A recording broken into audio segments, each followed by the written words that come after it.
The fire control system of a modern warship includes radars, sensors, electro-optical devices, a computer suite that it is designed to give a fire solution to a weapon system.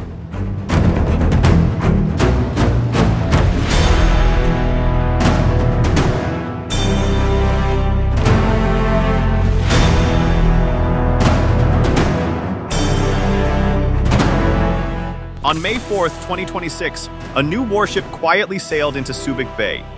4 days later, the Philippine Navy held a full arrival ceremony for it.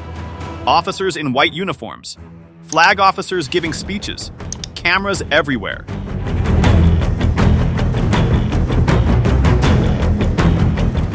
The ship is called the BRP Rajah Lakandula. It is the second of 6 new patrol warships the Philippines is buying from South Korea. But here is the part most viewers miss. This is not just another delivery. It is part of one of the largest naval expansions Manila has ever attempted. And it is happening right in the middle of rising tensions in the South China Sea.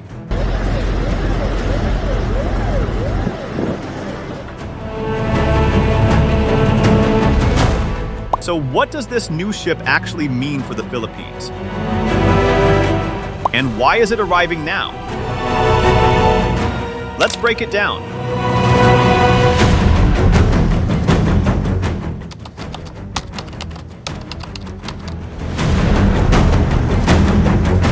On May 8, 2026, at the Naval Operating Base in Subic, Zambales, the Philippine Navy welcomed its newest offshore patrol vessel. The future BRP Rajah Lakandula carries the hull number PS21.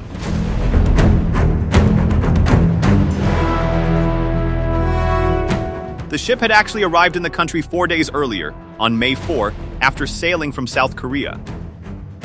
She was built by HD Hyundai Heavy Industries, the world's largest shipbuilder. The vessel was constructed at Hyundai's massive Ulsan shipyard and launched there in June 2025. The Rajah Lakandula is the second ship under the Philippine Navy's offshore patrol vessel acquisition project. The first one, the BRP Rajah Sulaiman, was commissioned back in February 2026. Both ships are part of a single contract signed in 2022 worth around 30 billion pesos, or about 573 million US dollars.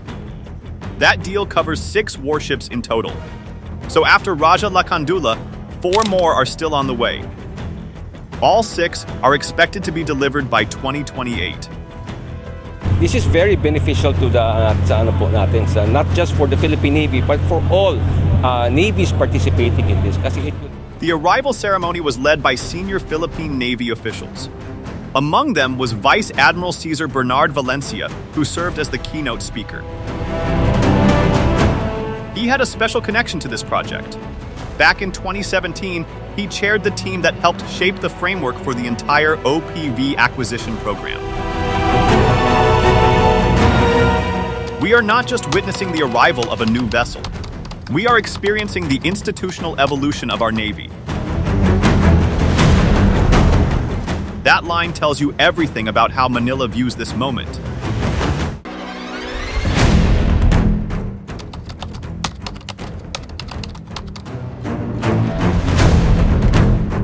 Now, let's talk about the ship itself. The BRP Rajah Lakandula is a 2,400-ton offshore patrol vessel. She measures 94.4 meters long and 14.3 meters wide.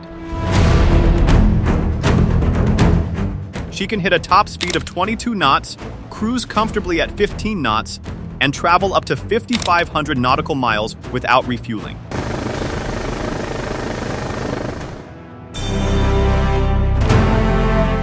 She can stay at sea for around 20 days at a stretch. That is a long endurance window, and it matters more than most people realize. She carries a crew of 72. Her weapons include a 76mm naval gun as the main armament, 2 30mm secondary guns, and 2 12.7mm heavy machine guns. She can also carry a 10-ton helicopter and operate unmanned drones from her deck. Now, on paper, this is not a heavy combat ship. She is not a missile destroyer. She is not a frigate loaded with vertical launch cells. She is a patrol vessel. But that is exactly the point. The Philippines does not just need ships that can fight wars. It needs ships that can show up every single day across one of the largest maritime zones in Southeast Asia. And that is what offshore patrol vessels are built for. They watch fishing grounds. They protect Filipino fishermen. They monitor the country's exclusive economic zone. They respond to typhoons. They run anti-smuggling missions. They show the flag in contested waters.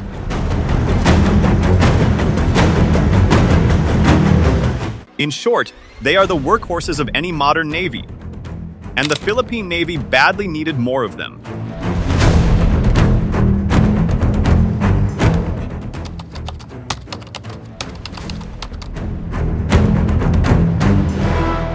To understand why this matters, you have to look back about 10 years. In 2016, the Philippine Navy was operating with very limited assets. Its main combat ships included 3 ex-British Peacock-class corvettes and 3 ex-American Hamilton-class cutters. All of them were old, second-hand vessels.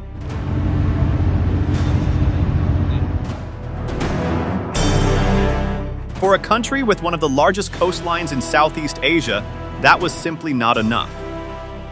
Then came a turning point. In 2012, a standoff between Philippine and Chinese ships at Scarborough Shoal exposed a hard truth. Manila did not have the maritime power to back up its claims. That moment changed everything. It pushed Philippine leaders to take naval modernization seriously.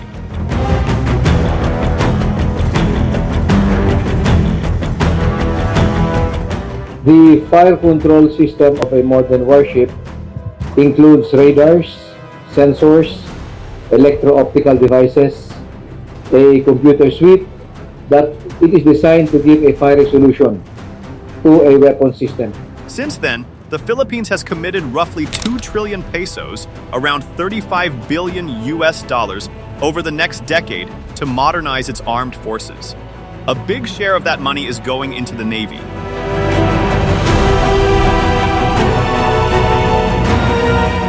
Our closer defense, security, and maritime cooperation reflects our mutual trust as we respond to a rapidly evolving international security environment.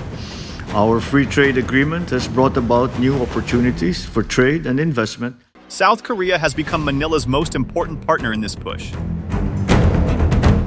Since 2016, HD Hyundai Heavy Industries has secured orders for 12 warships from the Philippine Navy.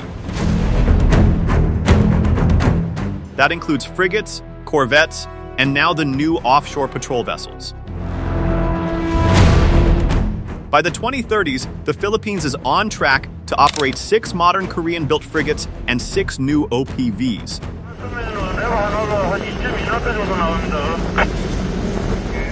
That is a major shift for a Navy that, just a decade ago, was sailing decades-old hand-me-downs.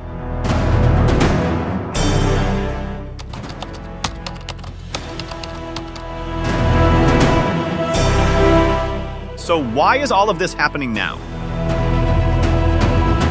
Because the West Philippine Sea has become one of the most contested stretches of water on the planet. Filipino fishermen have faced repeated harassment by Chinese Coast Guard vessels. There have been water cannon incidents, blockades, and dangerous maneuvers near Scarborough Shoal and 2nd Thomas Shoal. RRD 4406. You are advised that you are currently sailing inside the Philippines. Beijing has expanded its presence using gray zone tactics, where it pushes its claims without firing a single shot. In the first place, their presence is illegal. Wherever they go within our EEZ, their presence is illegal. They have been monitored to be anchored in Escuadra or Sabina. Against this, Manila has chosen a clear path. Build a stronger maritime force, buy more ships, train more crews, and, just as important, deepen alliances.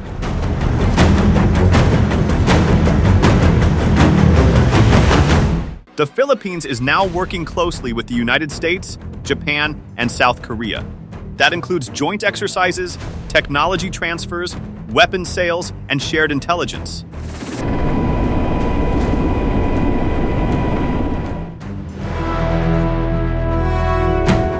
Subic Bay sits at the heart of this strategy.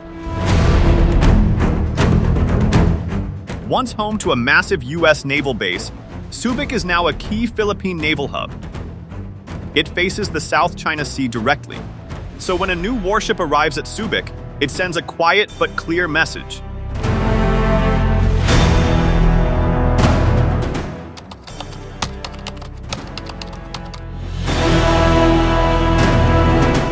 There is one more layer to this story that deserves attention: the name itself.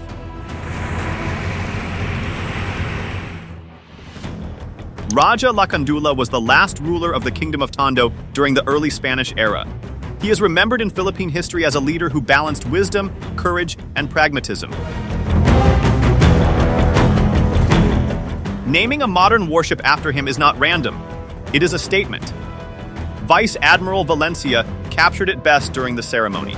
When this ship sails, the spirit of Rajah Lakandula sails with it, steadfast, wise, and unyielding. He went further with one of the most powerful lines of the event. While we are a peace-loving nation, our resolve to protect what is ours is as deep as the trenches of the Philippines. As part of our stopgap measures, we have introduced micro-credentials. Ang micro-credentials po are short courses para po sa elective, para po sa mga elective, para mag-bridge the gap between what we are learning right now and what is about for modern work. That is not just ceremony language. It reflects a national posture. Manila wants to be seen as peaceful, lawful, and patient, but also firm, especially at sea.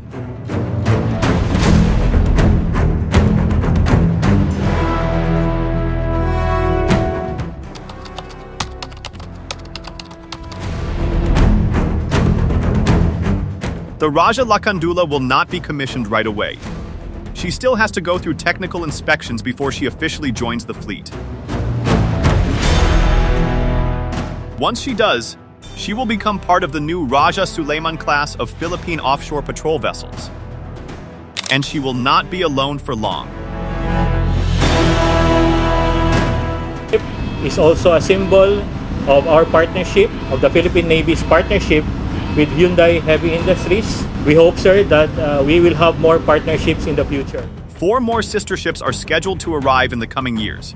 By 2028, the Philippine Navy plans to have all 6 OPVs in service. That changes the math of Philippine maritime defense in a real way. More patrol ships at sea means more eyes on contested waters. It means faster response to maritime incidents. It means better protection for Filipino fishermen working far from shore. And it means continuous presence in zones that until now, the Philippines often struggled to cover. These ships will also work alongside Manila's new Korean-built frigates, its growing Coast Guard fleet, and its expanding network of coastal radar and drone surveillance. Step by step, a more modern Philippine maritime force is taking shape.